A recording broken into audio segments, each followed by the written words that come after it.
CrossFit Games. Individuals had a busy day on Wednesday, just 2 events for the team. So today they'll get put through the ringer just a little bit as we get set for event number 3. I'm Jeff Breitbart alongside Chase Ingram. We'll be joined later by Amanda Krenz on the competition floor. And after Wednesday's 2 events, here's how things stand up in the affiliate cup. And it's the 2 teams out of Mayhem. Freedom with 180 points, followed by Independence. But a lot of contenders are the ones we thought would be there are there after just 2 events. So 100 points on the line here in event number 3. And it is the Team Battleground, brought to you by the United States Marine Corps. We've seen the individuals go through it already. It's similar, but a little bit different, Chase. Oh, we start things off with a carry, a different little twist to the carry. They have yoke carries, litter carries, and we work our way down the floor till we get to the ropes. Get to that O course, a little bit of a change there on the team side, but they still have to navigate that through together as a unit, run back to the stadium out here, and then they go back to the final rope climbs and carries. The unique twist about the ropes is they have a skinny rope, a normal rope that we're used to, and that thick rope. And just on the individual side, that carry back should be as interesting as we saw the individuals do. Here's a look at how they will line up for heat number 1 of 4 heats in event number 3. And Lone Star CrossFit currently in 31st. They're in lane 5 and lane 6. 1-2-1 sitting in 32nd.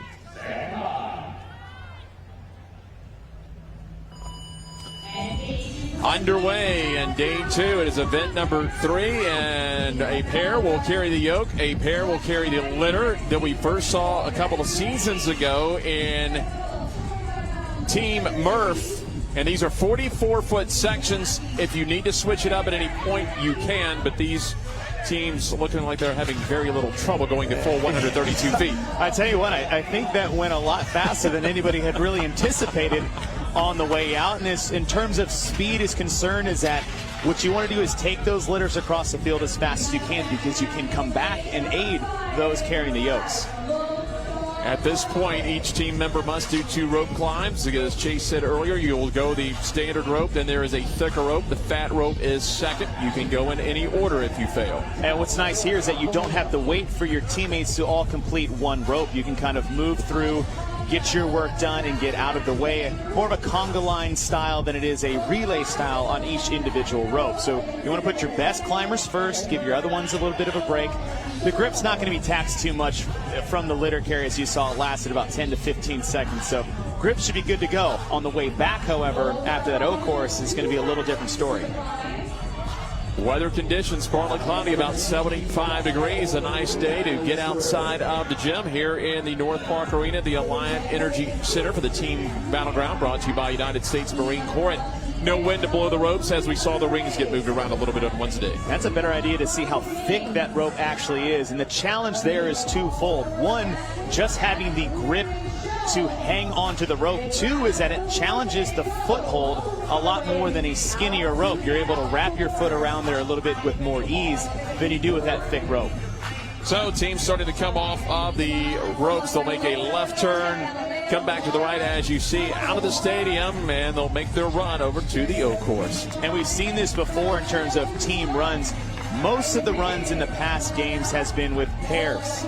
We've seen it on a mile time trial. We've seen it on the run, swim, run from last year.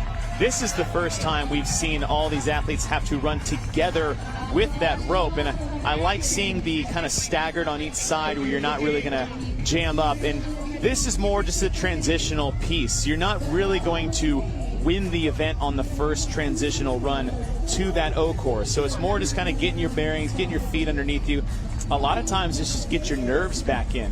They've had a day off. They've had 1 day of competition to this point, but letting the nerves kind of settle in on the run, kind of a little bit of a chatter. How does everybody feel? Who wants to lead on the first obstacle? Do they get to do it all at the same time? So this is kind of a time where you just gel together a little bit more in the mid part of an event. See the teams coming by the campground, and that specifically is what we have coming up. And we've already had to carry the 2 rope climbs per person, 1 on the thin rope, 1 on the thick rope, and we are working our way to the O course. And something I could say is easily missed in that description is how far this run is for the teams. It's about 1,300 meters in total. They're going to have to run to the course and run back from the course. However, that course loops around, so you're looking about at least a 600 to 700 meter run in the middle of this event on both ends of the O course. CrossFit East Tamaki, a pretty significant lead early on. Now the O course is the X factor in this event. They're out of Auckland, New Zealand. Tegan Bartlett, Rachel Palmer, Michael Patterson, and Dylan Mitai are their 4 members, and currently they have the lead over the short wall. Here's the deal with this O course. It's not hard to do. It's just tricky. And now when you have this mass flood of athletes coming to the O course, this is a first come, first serve obstacle course. It has enough obstacles where it can only fit about 5 people across. So we've already gone through the hurdles, now to the rope wall. It's about 10 deep when you get to the rope wall. When you get to the low net that they have to crawl underneath, it gets a little bit shorter. Cargo net is only room for 5 individuals at a time. So this bottleneck, that is why it is so vital as a team to get to the O course first from the first portion of this event. 1 team member at a time, obviously over the ropes, and then they have that cargo crawl. And that's cargo crawl you see at the bottom of your screen, Chase, is where things are going to get really bottled up. You're going to be cramming, depending on how many teams get there at one time, potentially up to the 40 athletes at a time trying to get their way and stay in their lanes. All right, we have 40 athletes on the field. There's enough for maybe 2 to 3 in each section. So what's also important to see is that look at all these people standing idle on the other side of the rope wall. You have to wait for all your team members before you can advance to the next section. See just how high that wall, and when I see this, Chase, reminds me of the late Lee Ermey sitting on top of the wall trying to get private pile across it. Here we go to the ropes. You got to keep them in that black mark. Stay in your lane. You see only 1 athlete can go at a time. Once they cross over the other side, however, the other teammate or person in line can go, because the teams don't get to designate a lane for their team only. If you have a slow athlete to get in line, they're in line behind whoever is in line. Just because your team was first, it doesn't mean all teammates get to sit in that. 15.5 feet. You do have to put both legs over the top of this high rope wall, over this cargo climb. After that, you can come from high on the net, as you just saw that athlete do there from Douala. However, you can't flip over the wall. It's got to be 1 leg at a time. You can't flip. Now, you can drop at a height that you're comfortable with. We've seen some athletes on the individual side do that by accident and get to the ground as fast as you can. I don't recommend that. It's also known as falling. Probably not the most safest way to get down from the cargo net. So it still looks like it's Tamaki in the distance, followed by Lone Star. Lone Star getting to the hot logs quickly, and now we got a little bit of a race going. Things are starting to shorten up through the O course. And this is what is going to be fun, is that now you can go side by side or across as you follow the leader on these ropes. And the problem is, you can see on the left side, is that if you go too fast, it's really hard to maintain the vertical height of each rope. So what you want to do at the start is jump as high as you can to get away from the ground as far as possible, because as you navigate from rope to rope, you're going to lose some height unless you have the grip strength to stay as high as you can. Tamaki Lone Star, 1-2-1, Cape CrossFit, your 4 teams to get through that. Now you see them running through there, right, Chase? And that was the change to the O course on the team, that log transfer that we saw the individuals do. If you watched the games last year in 2017, that log transfer it became very boring to watch, because not all 6 team members could navigate it. So they've taken that out to drive the intensity of the O course. Instead of worrying about the technique or intricacies of going from log to log, they've removed it to push the intensity and the level of competition on the O course for the teams. East Tamaki already on their way. Boy, that obstacle course did not give them a whole lot of trouble. Very smooth through the entire O course. And this is a different O course from the teams, because what are these athletes not wearing at the moment? Weight vests. That's what the individuals had to do. Imagine going through that entire O course. We saw it wasn't easy, it was just fast. Imagine doing that with a 20-pound vest for men and 14 on the women's side. So the O course for the teams is more about speed and intensity than it is about navigating this as more of a work capacity style. As in years past, when we've had monkey bars, you can alternate bars except for the first and the last. Both hands must touch the first and last bar. You see on the right side of your screen, that's the back end, and then you'll see Lone Star and 1-2-1 way back to the left. I would say that's a good 75 to 100-foot lead they have right now on this run back to the North Park Stadium. And this is that run where, I said the first run doesn't need to be fast, but the second run can't be slow. These seconds are going to matter. On the individual side with the, dummy drag down the floor, you needed to save something for the end just because how challenging it was. What we saw at the beginning of this event with that yoke carry and litter carry, that was not an issue whatsoever. So the race is from O-course to ropes, through the ropes, and then by the end, there really shouldn't be too much to lose on the final carry of this event. About a 10-second lead for East Tamaki on this run. Doesn't sound like a lot unless you're running, and 10 seconds is a long time. They will be making a turn to the right on your screen here shortly and entering back to the North Park Stadium, and they will head to lane number 7 and come back for the rope lines. But you take a look on the right side of your screen. Even though East Tamaki had an easy time, a lot of teams struggling back on the O-course. You got teams struggling not on the monkey bars, but still back on the ropes portion of that. I'd say the one thing to think about, that 10-second lead is kind of dependent on where they're at on the floor. You run straight to your lane. So, yeah, maybe they're 100 feet behind, but they're in lane 1, and the other team's all the way over there in lane number 10. Lane number 7 right up on the ropes. East Tamaki out of Auckland, New Zealand. And they've just looked incredibly smooth through this entire event. Last year, all rookies. 35th of the games a season ago.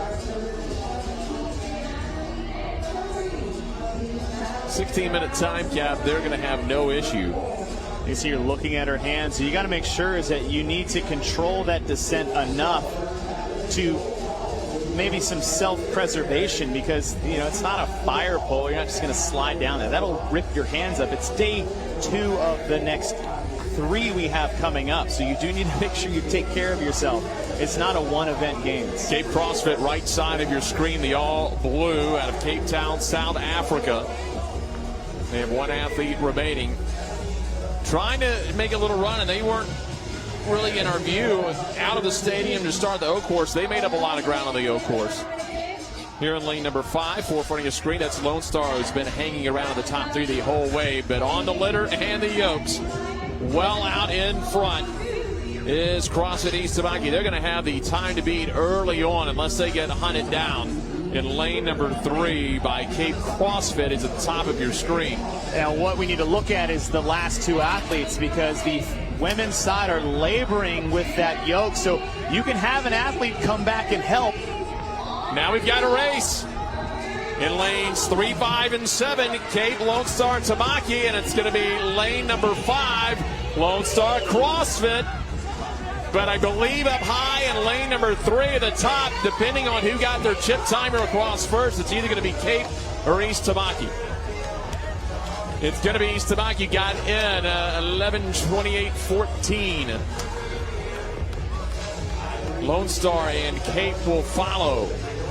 And see, I think that's, well, it says 11:28, but 11:42 for Lone Star. So I think there is either someone who tripped the line a little bit sooner that had the chip around their ankle prior to that final athlete coming to the finish line. So they might have to go back and reassess exactly who got before when, because it definitely wasn't a 14-second difference between the finish as we just saw. But that was a good point. Someone drops a litter in lane 4. That's Hustle Hard CrossFit with that final litter coming across. Now the trick here is having confidence in who you're giving what apparatus to, because once you pick it up, as we saw, the athletes are not allowed to come back and help. So if you're taking the yoke, you're taking it the whole way. And we've seen it on the women's side. It's posing a lot more of an issue than it was for the men. And that's a heavy yoke when you put all that weight on there, especially if you're not used to that. It's not something people train every single day, especially if they don't even have one. There's CrossFit Invictus team. They're currently in 37th, one of 3 teams under the Invictus banner to go along with Invictus Boston and Invictus X. And you have to get the yoke completely into the blue before they will touch up. So unofficially, it's East Tabaki, Lone Star, and Cape 1-2-1. Vondelgem, Hustle Hard, Dwala, and Invictus who have completed it so far, but we still have PBM and Galileo still out on the floor here at the North Park Stadium. Lane 10, that is Galileo out of Toulouse, France. Rookie team, but the 3rd oldest team in the team competition this year, the 2018 Reebok CrossFit Games. Again, this is just heat 1 of 4, 100 points on the line. Marianne Perot, Mary-Emily Montague, Nicholas Marfing, and Aurelian Gros. They're 4 team members.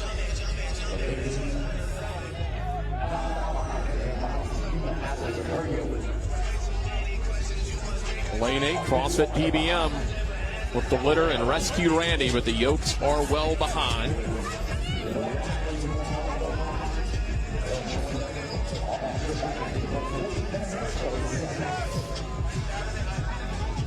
But this event, as we saw, Chase, with the individuals we've seen here with a minute and a half remaining in the time cap in the event 1, is getting through that O course, except a little trouble with the yoke here. Well, here's the interesting thing is that I shouldn't have second guessed myself. I thought for sure you could help each other out, and it turns out you can.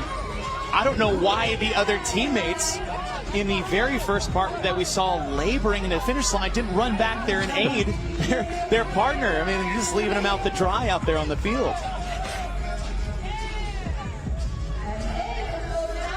And so PBM out of South Africa has completed lane 10. 1 team remains, CrossFit Galileos. All the other teams recovering after the yoke and the litter carry.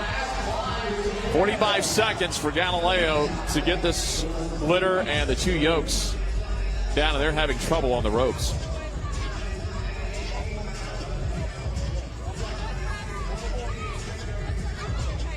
That's Nicholas Marfing on the crash mat. I can't tell what the discussion is, or I think he came down. In fact, if your shoes pop off, that tells me you fell off the rope. That doesn't just happen voluntarily. Trying to get a rep here if he can get up the rope, and he just doesn't have it. And they get a time cap out. So one team will cap out here in the 16-minute time cap. And I think that's the little trick as far as that normal rope, thick rope, is that having that come before that second one is going to, took out one of these athletes. And the start of this event was way faster than I was anticipating, and at least it definitely didn't look like that on the way back, but getting out to an early lead is the most important part of this particular event because of the clear water you have on the O course. And East Tamaki, that's exactly what they did. They were first out of the rig, they were first to the O course, which means there's no one in your way. You don't have to wait for anyone. There's no one cluttering, your cargo net. And so what they did is just held the lead, which they had the whole way through. You don't have to rush. You don't have to fight through a bunch of team athletes trying to get there. And what they did is just consistent. First to the O course, first out of it, to the rope. You can see is the grip really wasn't an issue.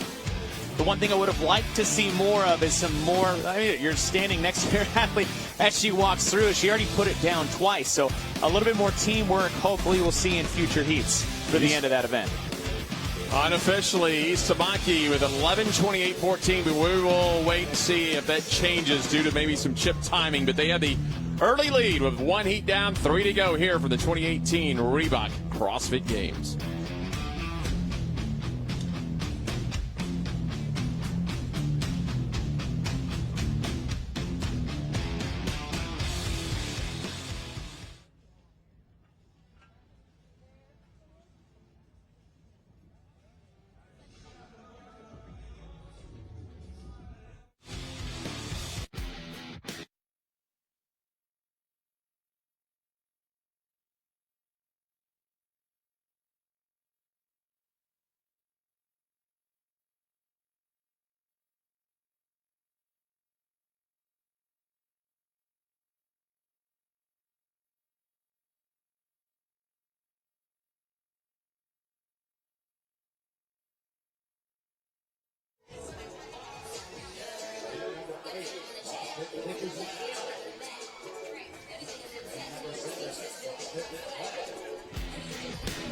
Sun is out in Madison, Wisconsin at the North Park Stadium on the campus of the Alliant Energy Centers. We get set for team event 3. I'm Jeff Brightwell alongside Chase Ingram, Amanda Krenz on the competition floor. 1 heat down, 3 remaining here from this beautiful new North Park Stadium.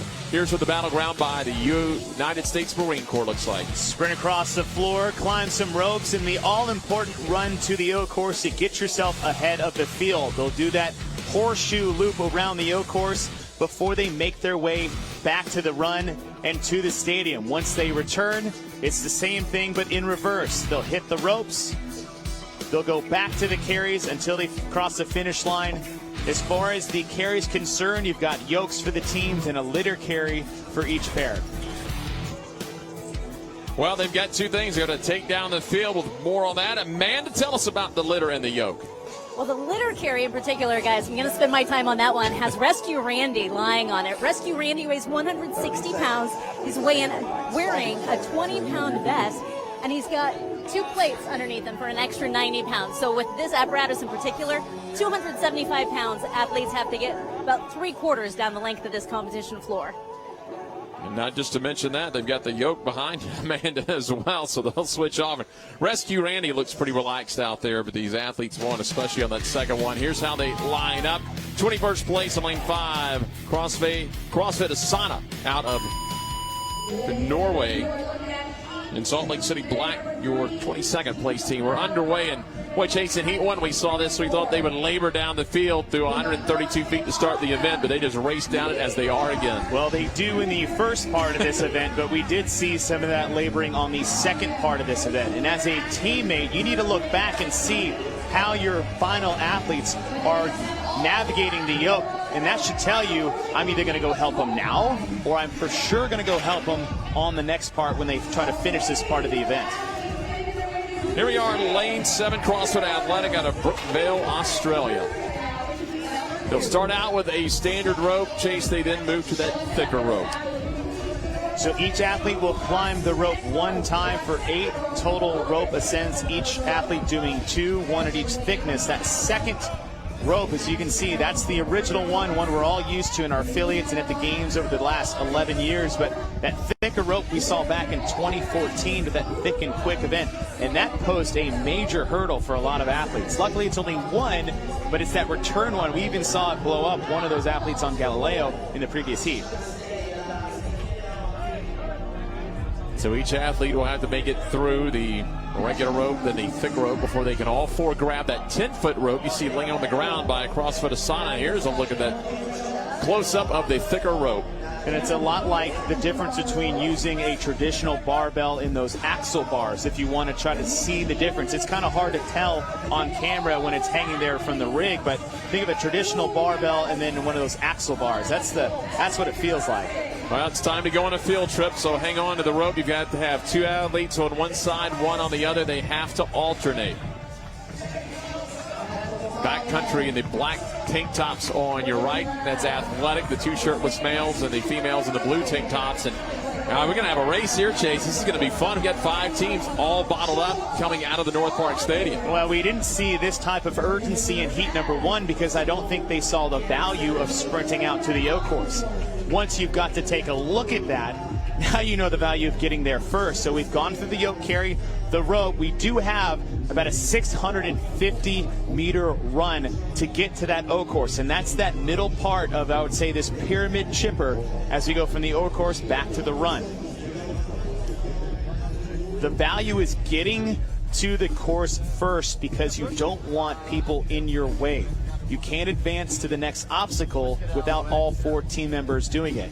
And if you have 1 team member that's lagging behind, they can get stuck behind the crowd waiting in line to tackle that exact obstacle.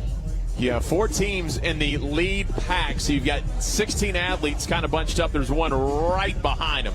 Queens is in there as well, so Lone Star, Backcountry, and Queens, 3 of these 4 teams that are really bunched up. Now you're starting to see just a hint of some separation out front. I believe that's Queens out front.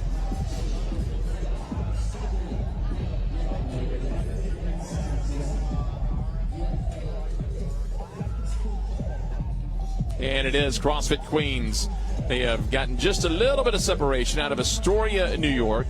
got in out of the East in 6th place, so a spot opened up for them. And we've said that a lot, and it's fortunate that we've had to say that a lot, but there are 4 teams that got a late bid here to the games, and I think it's different than just being an individual that gets a late bid, because you know, with the team thing, there's so much work that needs to go into working with odd objects and team unity for the game specifically. And you know, if I miss the games from one place at regionals, I'm pretty sure I'm doing more 12-ounce curls than I am doing hang power cleans in the gym.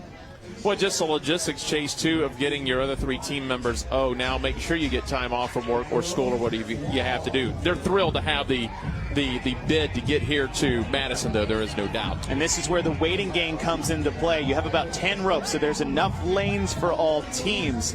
But see the athletes on the left side of the wall and the right side of the wall. That was really cool. How that guy got over the wall was really cool. There's not oftentimes I stop talking. That was worth one of them. Yeah, you can't flip over the wall, but you can drop from any height. You've got to go one leg at a time, flip both legs, so you can't do the flip over the wall. And we're not yet to the part of the obstacle course where it's really going to get bottlenecked. Here's where it could really get bottlenecked later on. However, they're not having any issue. They're all alone. And this is, to your point, there are 5 spaces for teams to go through all together. On the wall, there were 10. So you just cut the number in half. So that is where your first bottleneck will be. The second one is here on the cargo net. Again, there are only 5 lanes available for athletes to work their way up.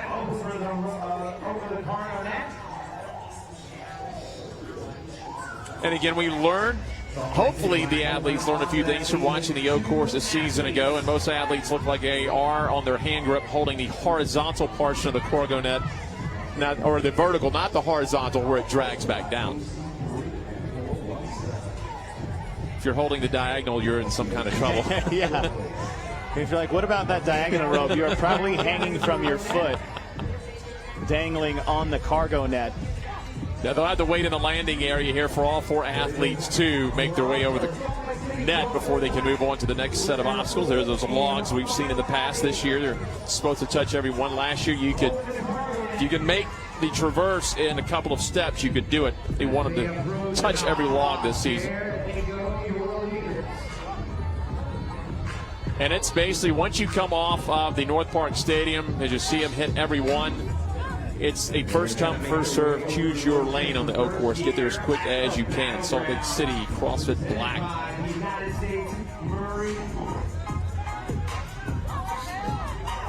Salt Lake City a little overzealous. So the majority of the teams, or most of their athletes, here we go. Here comes the remainder of the field.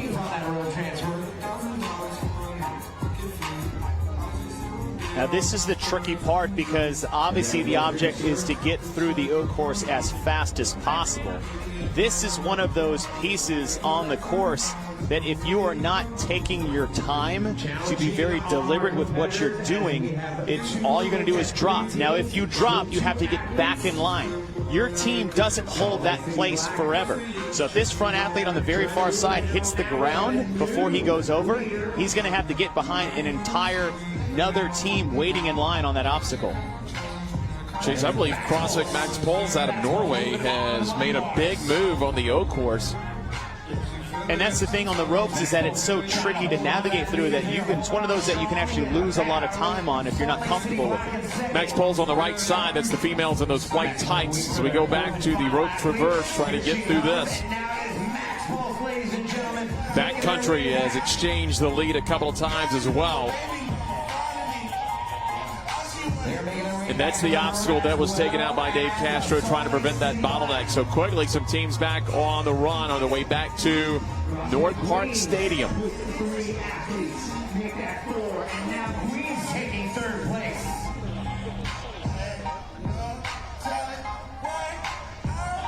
Most teams, here we go. Now they'll get to their rope. But again, you've got to have 2 on each side. Everyone's got to have their hand on the rope.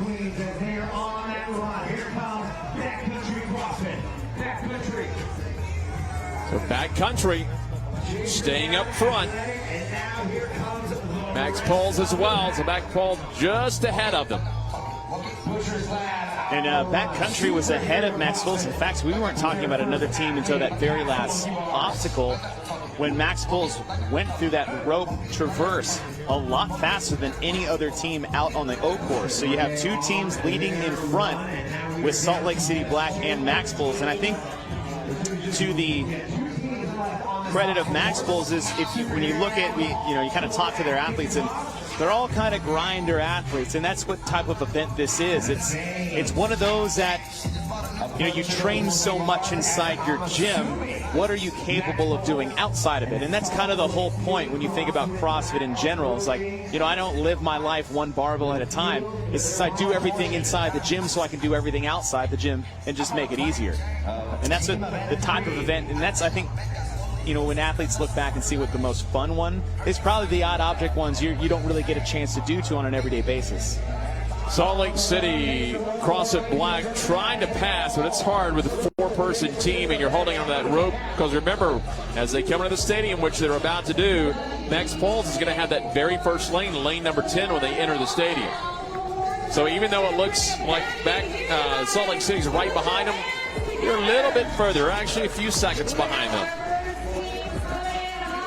They come in, they'll make just an immediate right turn. It's not far away. They're in lane 6. But Max Poles it is an right advantage, right? They were on their heels the whole time, and now they just lost 20 feet, which is looking about, maybe 5 seconds at most. But, we just saw it come down to 1 second at the finish of Heat 1. So it does matter in terms of where you place coming in as far as your lane is concerned.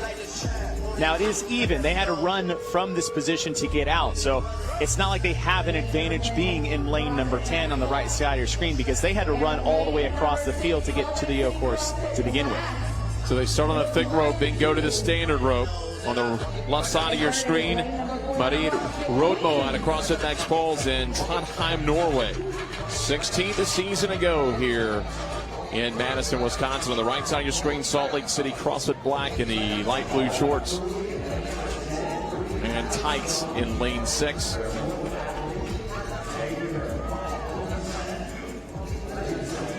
Far right side of your screen, CrossFit Max Poles in those white tights. That's their final rope climb. But quickly in lane 6, Salt Lake City CrossFit Black got to their implements, and they are off and running with the litter and the yokes here in lane 10. It's Max Poles. Can they track him down? Again, as Chase mentioned in the prior heat, it's the last object to get across. And right now, it looks like Max Poles has just a little bit, but I believe they've got a yoke. They have a yoke way behind. Their last athlete took forever to get to that yoke. Salt Lake City CrossFit Black will have all 4 athletes across. They are going to be in at 11:29.61. That should be the new time to beat.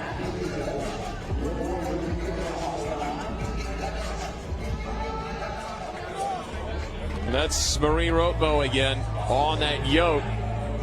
Potentially could be giving up some more positioning. 44 more feet to go. Lane 7, CrossFit Athletic with the litter. And then the yoke, but Rotmo picks it back up for Max Poles in the white pants, bottom of your screen. They will be in. Now the rest of the teams will begin to make their way in CrossFit Butcher's Lab, as well as Backcountry CrossFit.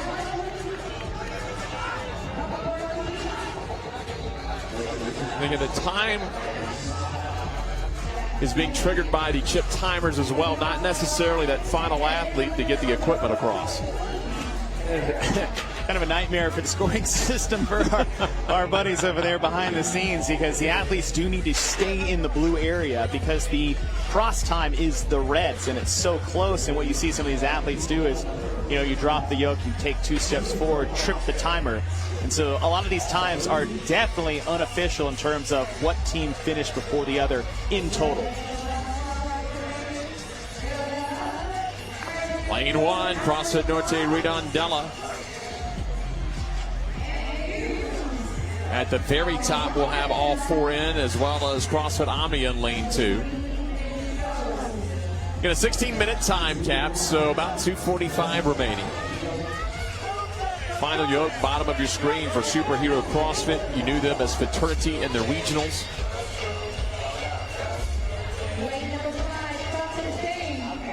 CrossFit Asana out of Norway, waiting for their final yoke and 44 more feet. Second Norwegian team to make the games. Max Pulse, of course, in this heat already. What you see is how challenging this second yoke carry is on the women's side. And that was a good transition. In fact, her partner was screaming at her to come back and help her out, carrying it towards the end. That was Maya Aiden Helsen, who was actually a firefighter. So, you know, some of that odd object stuff, probably, you know, and in fact, on backcountry, you see on the right side that is Ray Hawkins, who is a firefighter. So no surprise to see him flip over the cargo net like he did on the O course. And early on, it was a tight race between about 4 or 5 teams through the rope climbs after the yoke carry. And as you see, these are your teams kind of all bundled up. We saw CrossFit Queens out there early, but then once we got to the O course, it was a very quick change of the guard in terms of first place. That backcountry overtook Queens. Queens is on the right side in the dark purple, but backcountry, once they got to the cargo net, that's when they extended their lead through the crawl under on the nets. But backcountry lost their lead, or at least their major advantage, once we got here to the tricky part of the obstacle course, and that is those climbs. And that's when Max Pulls made their move, and they were sitting in that front part in lane number 10 that you had the advantage. Now, they were very fast to the ropes, but not as fast as backcountry. And then once they got to the yokes in the litter carry, nothing was stopping them. Max Pulls a lot slower on that second yoke carry on the women's side, but it goes to backcountry black. 2 each down, 2 remaining. It looks like Salt Lake City CrossFit Black will have the time to beat. Again, 2 heats coming up from the 2018 Reebok CrossFit Games.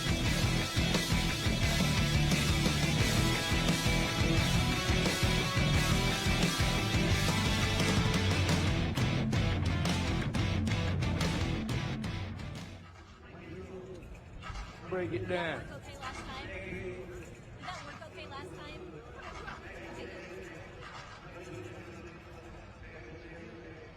I tell all my hoes, break it up.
Time for Heat 3 of Event 3 inside the North Park Stadium on the Alliant Energy Center campus. I'm Jeff Bryant alongside Chase Ingram, Amanda Krenz on the competition floor as we get set for the Battleground presented by the United States Marine Corps. Okay, starting off with that carry, moving to the ropes, and then to the O course. That run in between. Once we navigate through that horseshoe course, we make our way back to the road, hit that about 600-meter run before we come back to the arena outside.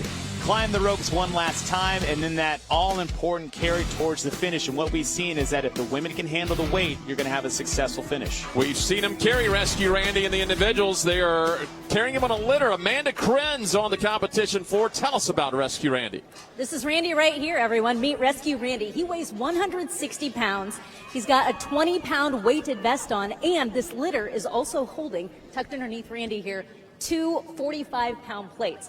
So this guy right here, a total weight of 275 pounds that one male, one female athlete are going to be required to carry down the competition floor. And that's what they have ahead of them here, carrying the litter and the yokes down the competition floor, 132 feet before they get to the Zeus rig and get into these 2 rope climbs. Shutting a little line up, CrossFit Billings in lane number 5, currently holding an 11th spot overall, and Fabrican in lane number 6 in 12th with 104 points. These teams trying to get in position for moving day tomorrow.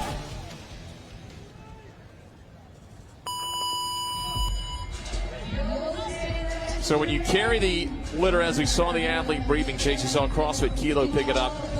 You have to carry it as they are carrying, facing the direction you're going to go. There's no turning around, walking it backwards. You have to be facing where you're going. I think some of the questions would be, why are you running so fast? Would it take so long to get the yokes across the field? Part of that is just time under tension. A 50-yard sprint across the field isn't going to make you tired, but walking with 280 pounds in your hands when you have some rope climbs and an O course to do does. So that's probably why some of these teams are going out early. The other is sending a athlete back to help those that are struggling on the yoke. If they can finish, they can go back and help. So each athlete will start off with your standard rope. After that, you go to that thicker rope. And if you face it, if you have smaller hands, you're not going to get that full grip around the rope. You really got to lock in that hook with your legs. And that's when the feet become even more important than ever. And the other thing is the length of these ropes. These are longer ropes. It's a 20-foot rig. So what your normal is maybe 1.5 to 2 pulls on a traditional rope. Now you're doubling that to almost 2 to 3. You can see the difference from the ropes to your left, the ones on the right. Once these teams are finished, they will exit to the far side of the competition floor as we go across the Rogue Zeus rig and loop out of the North Park Stadium. We have one team that's got a little bit of separation here, and here comes the field right behind them.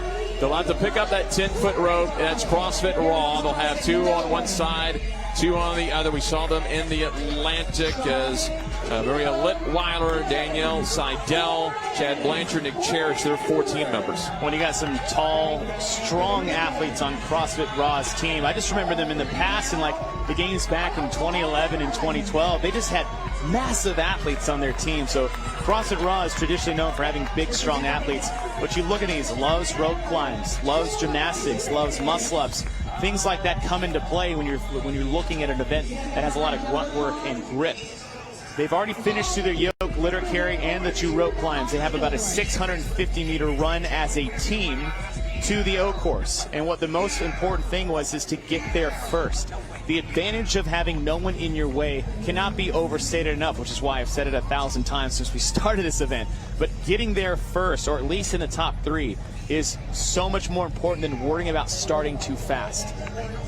Hey guys, Amanda here down on the competition floor. I talked to CrossFit Fort Vancouver, who's in this heat. They're toward the back at the moment, just about the mindset of this event. They said this obstacle course should be called the separator because this is where the teams are going to have to either pull out in front or they're really going to fall behind. Another thing their team captain said that I thought was really important, he said, with an event like this, you have to move with purpose. He said there are so many elements, so many opportunities for mistakes, and you can't afford to do that on this kind of event.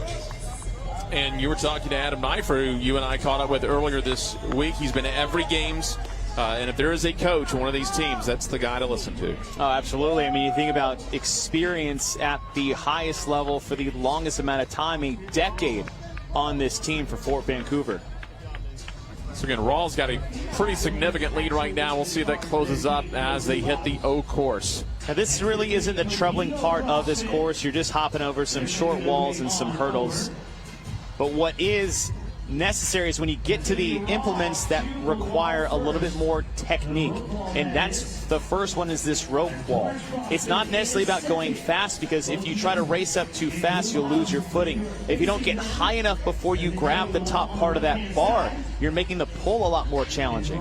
Coming out of the stadium, we saw Raw, Codigo, Kilo, your three teams getting into the O course. There's Torch CrossFit in the middle, black shirt and the blue shorts.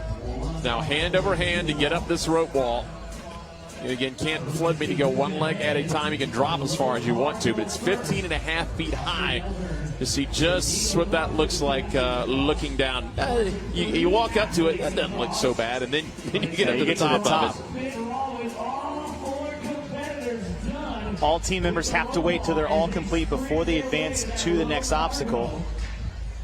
This is the part of the course, Chase, we've mentioned where it can really get crammed up if you don't get there early. All right, we've already gone through the first two, finishing up the low net, and now we move to the cargo net. When I talk about tricky movements, the cargo net isn't hard to do. None of these are hard to do, but there are some very technical ones, the cargo net being one of them. You can't rush your way through something like the cargo net. This low net, easy. Crawl under, roll under, whatever you can do to get under as quick as you can. On the cargo net, which is the next obstacle, making sure you put your feet in the right spot. You don't get tangled up in the rope. You hold the vertical part of the rope, not the horizontal rungs as a traditional ladder. All of those things come into play. Oh, by the way, do it as fast as you can possibly do it, because we're waiting on you. So there's a lot of pressure when it comes to the cargo net. And these teams may or may not, Chase, have an idea of what they need to beat, because some of the athletes in the prior heats, as we mentioned, have gone off the blue padding. But it looks like 11:33 Salt Lake City CrossFit Black unofficially should be about the time to beat. However, they're unaware of that. They're just trying to get through this course as quickly as possible. Here is what lies ahead. And a year ago, you could jump over these, take 2 or 3 steps. You got to hit all of them this season. And you can't just, start at the first red one and jump to the last red one. You do have to touch them all. What's that video game? Touch them all. I can't remember what it is. CrossFit Melbourne getting across out of Caulfield South in Australia, second in the Pacific. They were the first affiliate to open in Australia. Now this is where your childhood game of playing on the couches in your living room comes into play. The sand is hot lava on the rope transfers. If your foot touches the sand between the logs at the start and finish, you have to go all the way back around to the start.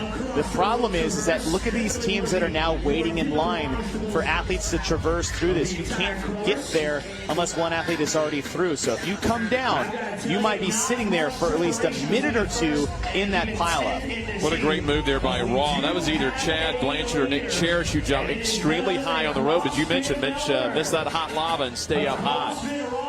Moving from one grip intensive to another one, maybe not quite as challenging, but this rope traverse is, I would say, the biggest hurdle in terms of this entire O course on the floors. Then they move to the monkey bars. It's not that challenging to get through that, but it is towards the end. The grip intensity starts to pile up towards the end of this O course. Raw on the right side, trying to get off and track down.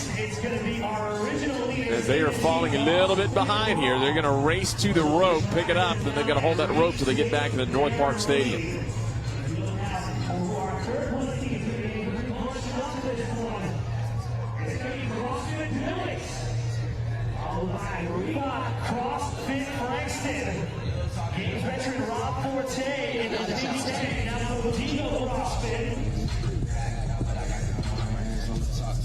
That's CrossFit Melbourne, followed by Raw. That's your top 2. They are back on the run to the North Park Stadium. Now as they get towards the stadium, Melbourne, if they're aware of the teams that are behind them, and right now you're facing forward, there's no need to look back, just get to the back to the stadium. But Melbourne very fast through the yoke course. You have a lot of gymnastics experience on this team.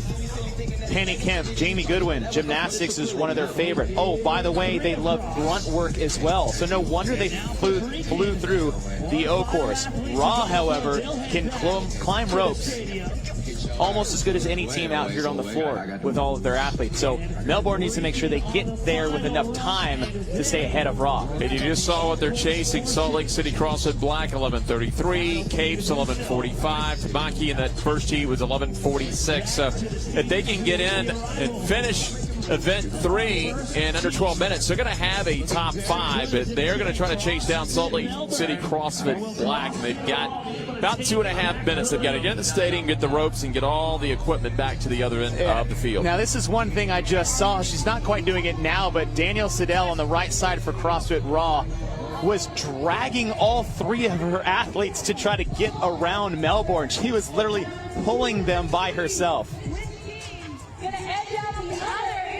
And Raw now takes the lead, and it was all because of that pass that you mentioned.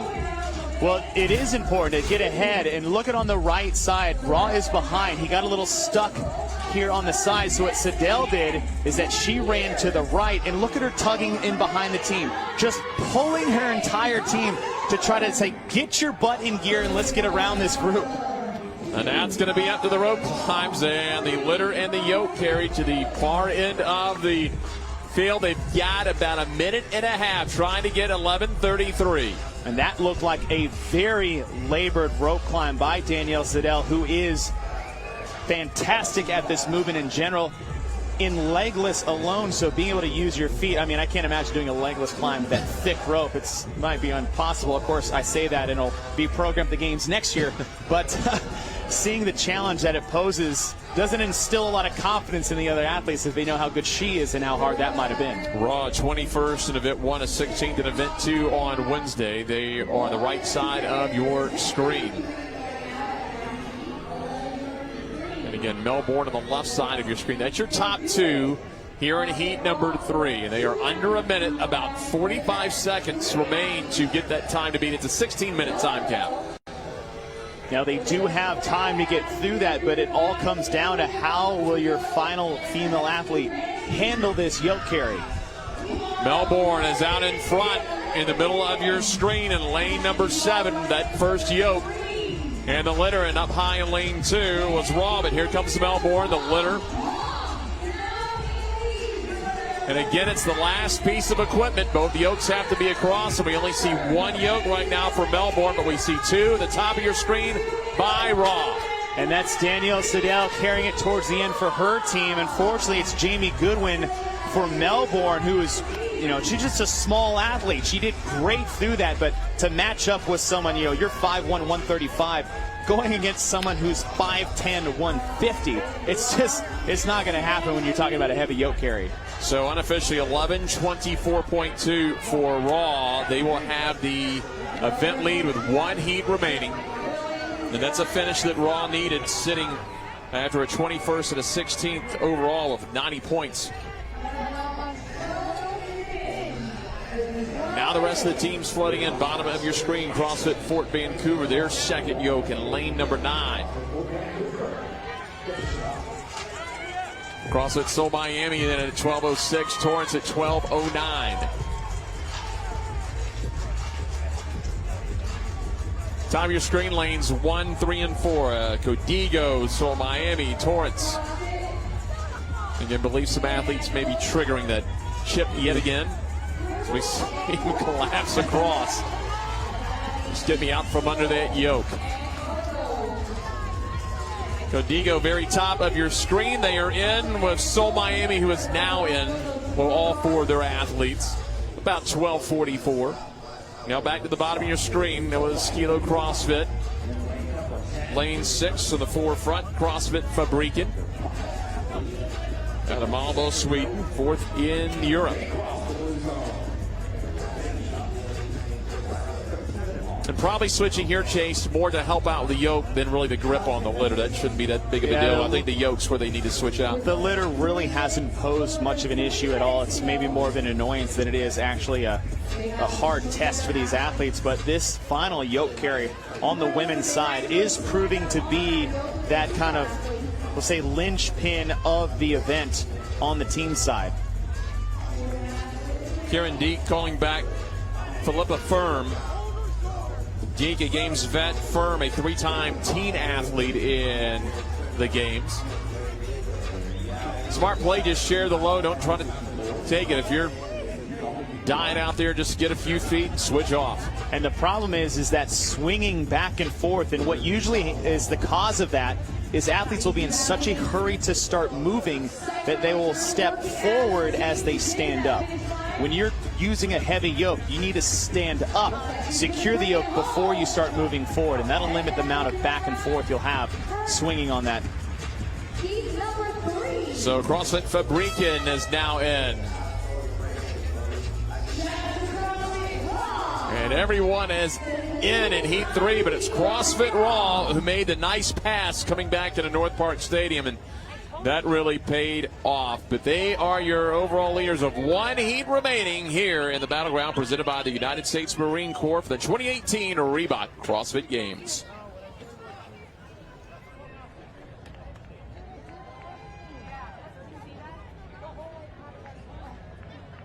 How are you studying?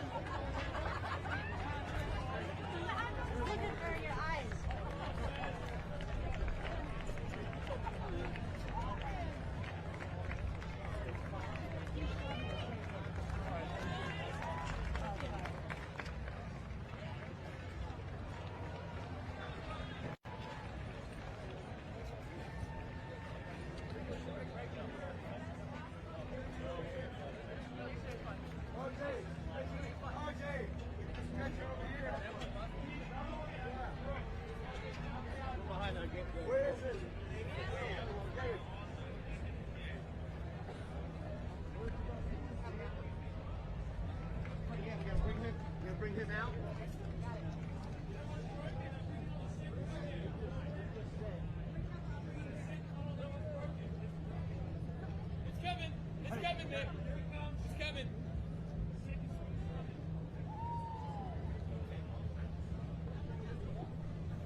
You are understanding you should be our final heat.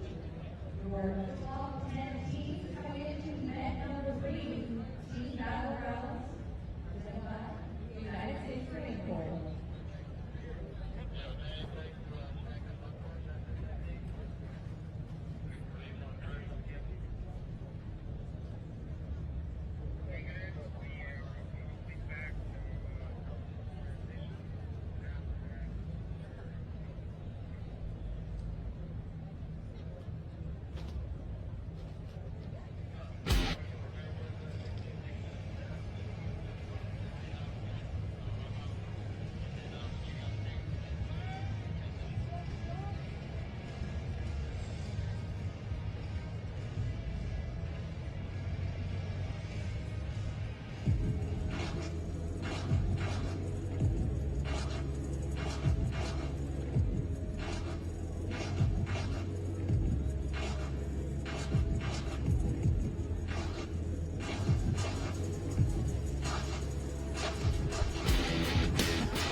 Well, one of the most fun things to do, other than watch the action at the CrossFit Games, is take a stroll through Vendor Pavilion, located just off of the North Park Stadium. As you see the outdoor and the indoor Vendor Village here. We're getting set for the final heat of team event number 3 on a Friday at the North Park Stadium in Madison, Wisconsin. I'm Jeff Ryder alongside Chase Ingram, Amanda Krenz on the competition floor.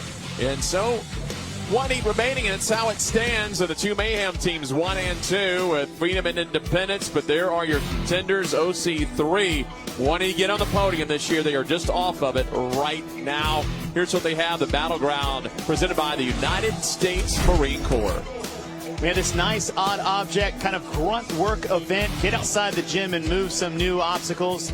It's all about getting to the O course first. You did a carry, you did some rope climbs, and now we move through this O course that we've seen for 3 heats. And we understand is that where those nuances lie on the course. Get back to the park as fast as you can. Finish with rope climbs before you hit that would say encompassing yoke carry towards the end. Amanda, they've made it look easy on the first part of this, not so easy on the second part. One of these odd objects, you guys, is Randy. This is Rescue Randy, and there's more to him than meets the eye. Randy is 160 pounds. But if you look here, he's got a 20-pound vest on, and then tucked underneath him are 2 45-pound plates. You add all of this up, 275 pounds that one male athlete, one female athlete are going to be required to carry down the floor and back again at the end of the race. Thank you very much, Amanda. And so Rescue Randy wearing a lot of gear on that litter. Here's how they sit. Freedom and Independence, and 5 and 6 are your top 2. And again, OC3 in lane 7. They have come here to try to punch their way onto the podium this season. They are sitting in 4th overall, just a little bit behind. They are 26 points out of 1st and 2 points out of a podium spot.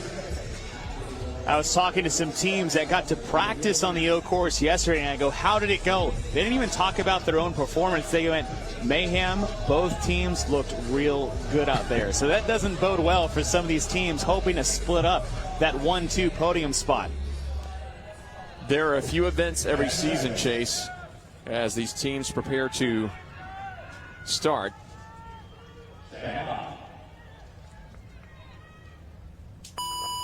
And they're underway. There's very few events where you directly get to determine bumping someone or moving someone or beating them. Usually you're just kind of organized in your lanes. Everyone's in their lane. But when you get on the O course and you get out of the run, you can get into some strategy. We saw the pass by Raw in the heat earlier. No, there's not a lot of contact we see between athletes and teams on the you got to stay in your lane, do your work, go forward, not back, not side to side. And something unique to this event in particular, and we'll see later after Dave just announced that they'll be bringing the rescue sled back, is that it's not often we get to see a little bit of contact between teams on the competition field.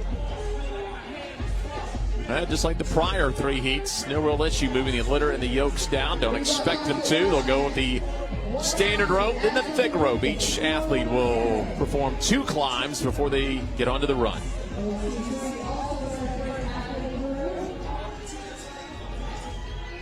And this is that buy-in. The beginning of this event is so important, as getting to that O course, as we've said before, is the most valuable piece of this particular event. It's not necessarily how much energy you expend trying to get there, but it's that you get there with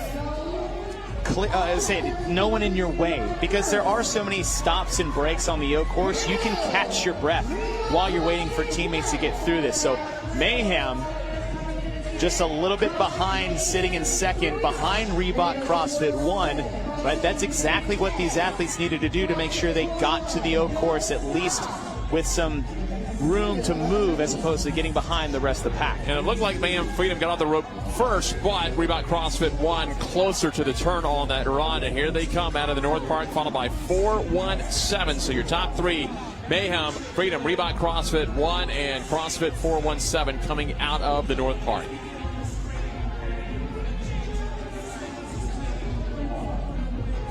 Here is what it looks like. They are trying to beat CrossFit Raw. We saw them a heat ago at 11:23, Melbourne 11:32, Salt Lake City CrossFit Black a couple of heats ago at 11:33, Cape, and then Tamaki. Tamaki's time still holding up. They've got a top 5 right now, depending on how the final heat plays out. And what do all those teams have in common? Is they got the O course at least in 1st or 2nd, but they had no issues of waiting on other teams in their way.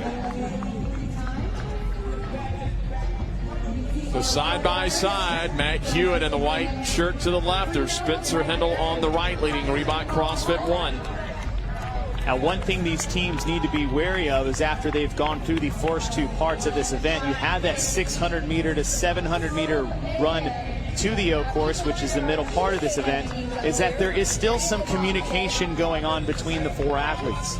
You don't want to say drag some of your athletes into the ground, because some athletes on these teams are going to just be better runners than other, more conditioned, because that's their job. You want to make sure that you don't run that one person into the ground that makes them ineffective on the O course. Good little move here, Chase. Matt Hewitt goes ahead and gets out in front of the rest of the team once he's able to drop the rope. But here comes Sam Dancer from Invictus X trying to get that positioning. So it'll be Sam Dancer on the left and the tank top, Matt Hewitt in the white leaders jersey. They are the first to the knee wall on the hurdles. And I'll say this is one of the closer groups we've seen get to the rope wall.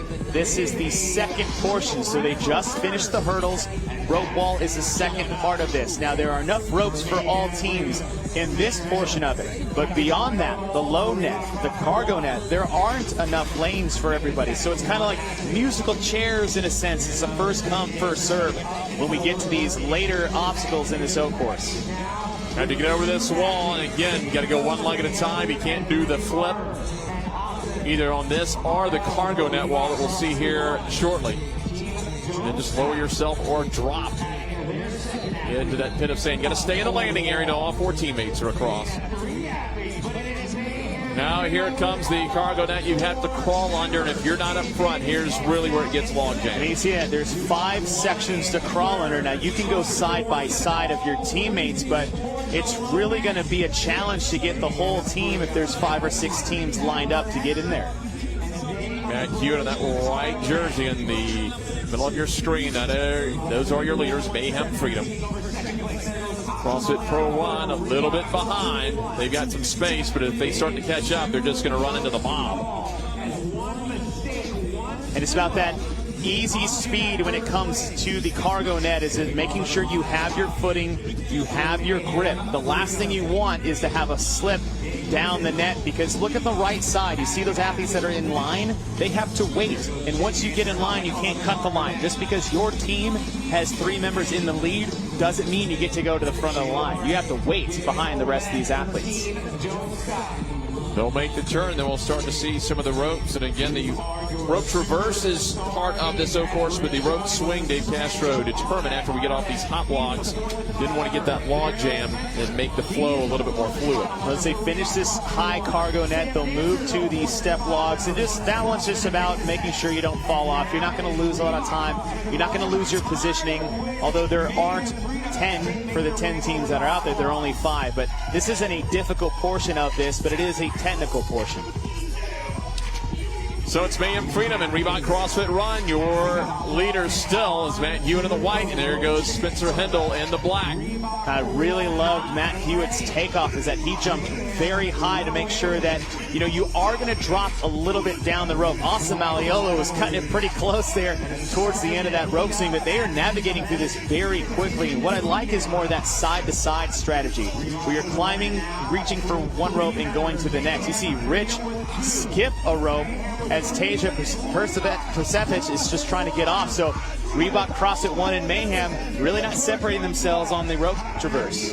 Here we go to the monkey bars. It's Reebok CrossFit 1 in the black on the right side of your screen. Here come your overall leaders. Mayhem Freedom in the white tops, and that's Invictus X cruising up to the far left now in the army green top. Sam Dancer in the back. So your top 3 coming in, and it seems to be your top 3 coming out.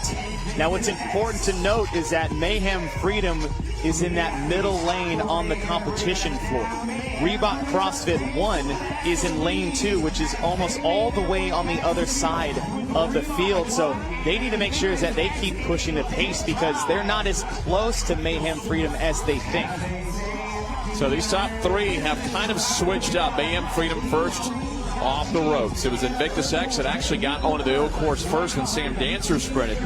And now Freedom the first to get off of the O course, and Reebok CrossFit 1 behind him. So it's been those top 3 that have exchanged positions so far in the 16-minute time cap. Team Battleground presented by the United States Marine Corps. Now they'll grab the rope, 2 on each side. Everyone's got to have a hand on it.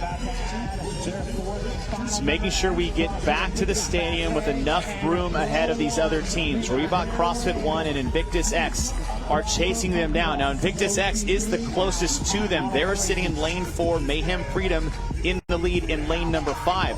Reebok CrossFit 1 on the far side is over in lane number 2, and as I said before, that's about a 10 to 15 yard difference between the two lanes. Just saw where Mayhem Freedom trying to get back on top of the podium. Last time was 2016 when they led wire to wire, the old 6-person team down to the 4-person teams. And that is Invictus X off to the right, trailing Mayhem Freedom in the white tops. So Invictus X has taken over the second spot from Reebok CrossFit 1. And those black tank tops now on the left side. They're the third place team. So now it looks like Invictus X is going to try to make a push. We're coming up to a turn. And here comes Invictus X on the left side. They take the pass. And we saw this in the last heat with Daniel Siddell, but Wesley Rethwill is dragging the rest of his team. Now, what we can see is that some athletes are going to get hurt by this pace just a little bit. Put them last when we get to the rope. So you're going to go in order. It's not a lot of rest, but it is a little bit so they can catch their breath, because if you put them at the end to go last, at least they'll get a little bit of a breather before they have to start their rope climb. Could be big for Invictus X because the other Mayhem team, Independence, is still stuck way back on the O course. So there's going to be some moving up here in the top 3 before this final heat is already done. But your overall leader, Mayhem Freedom, back into the stadium with Invictus X, and now it's going to come down to some rope climbs and moving that equipment back down the field 132 feet.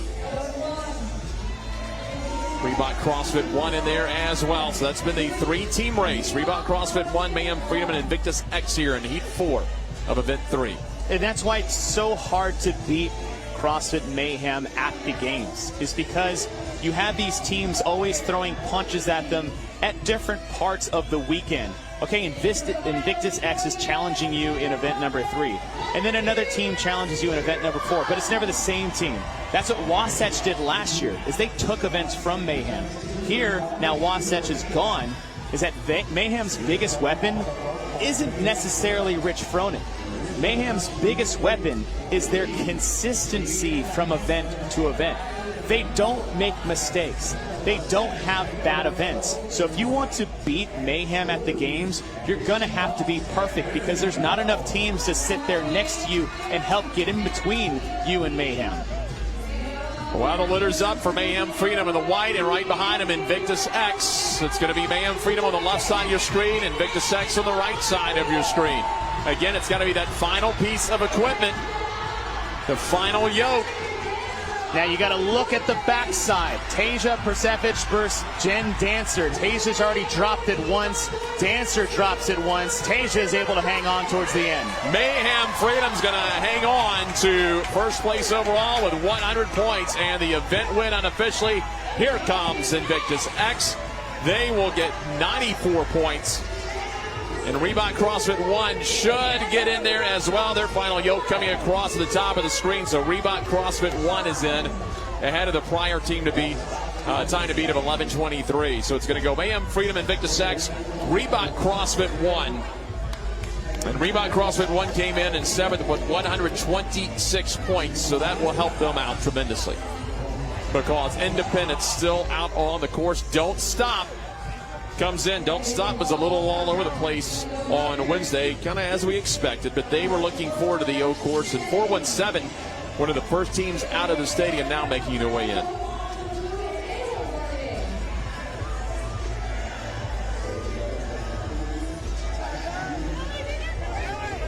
So again, Mayhem Freedom with the event win, bottom of your screen. CrossFit Invictus Back Bay, a top 10 finish a season ago. Actually 11th, had a top 10 until they just barely missed the cut to go back into the Alliant Energy Center. Top of your screen, lane 1, that's CrossFit Pro 1. Here's Mayhem Independence now back into the North Park trying to finish things up. Ellie Kabord, a veteran on several variations of the Mayhem teams. Looking at about 12:25, they've got a 16-minute time cap.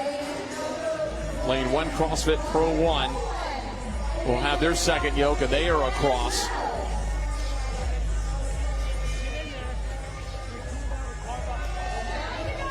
I mean, it appears everyone has wrapped things up, but Mayhem Freedom still making the statement with another event win. That's their second event win. They won event 1 on Wednesday. And as other teams, when you're looking at that from the start of this, is that teams that led from wire to wire are those teams you were just talking about. Mayhem Freedom first through the ropes in lane 5. Now Reebok 1 got ahead of them because they're sitting in lane number 2, but your top 3 teams, Reebok CrossFit 1, Invictus X on the bottom lane, Sam Dancer leading the charge, all in line with CrossFit Mayhem. They never really separated themselves from each other throughout the course, except from separating themselves from the rest of the pack. No issues to the rope, no issues on the monkey bars, and once they got to the partner run coming back to the stadium, Invictus tried to make a move on Mayhem because they needed to, right? You got to keep pace with them. Mayhem's very good at rope climbs, good with the odd object stuff. You can see Rethwill leading the charge for his team on the ropes as well, but it was closing things out with Rich and Tasia. And we thought it was going to come down to kind of a foot race. You see Jen Dancer in the back and Tasia leading it for CrossFit Mayhem, but 3 events already done. 2 event wins by CrossFit Mayhem, and I'm not going to say it's too early to say because a lot of these teams might be looking at fighting for second place, and it's only been 3 events. They unofficially have 280 of the 300 possible points so far through 3 events. They are on the floor with Amanda. Rich, there were so many tests within this single event. So what sort of game plan did you guys have coming into it? We didn't really have a game plan. It was just kind of see what happens, go as fast as you can, and hope it stuck, and it did, so it was good. You had mentioned to me before we started the interview, this was a fast race. It got even faster when some of the elements were taken out. How did that affect you? I mean, it just makes you push harder, so it ramps up the intensity because you know that everybody's going to move those rope climbs so fast because there was only 2, so you had to go fast. And so you know it's going to hurt worse, so that makes it harder. Lindy, you guys got passed on the run coming back into the competition floor here. How does that affect your mindset? How do you keep your composure and then come back out on top? I think honestly as a team, we're really good at that. We're good about staying in our game, knowing what our pace is. So on that second run, the pace we were running was what we could run. Trying to keep up with anyone else could have potentially messed up the end of our workout. So we just kind of let them go and knew that we could only do what we as a team can do. One last question. Looking ahead to the next event, what can we expect with the snatches? We have a short turnaround here, so we'll see. We'll try to put up some big weight, but we'll find out soon. We hope. Thank you. Thank you. Again, unofficially, 280 of 300 points through 3 events for CrossFit Mayhem Freedom. They have the overall lead. Invictus X should claim second place overall right now, unofficially. And we'll see how the rest will fall. But again, we know Mayhem Freedom and Invictus X should be your top 2 thus far through 3 events. We have another event coming up later on, as they mentioned. We saw odd objects and got to get out and have some fun on the O course, but it's going to get technical with some snatches a little bit later. But that wraps up coverage of event number 3 of team competition from the 2018 Reebok CrossFit Games.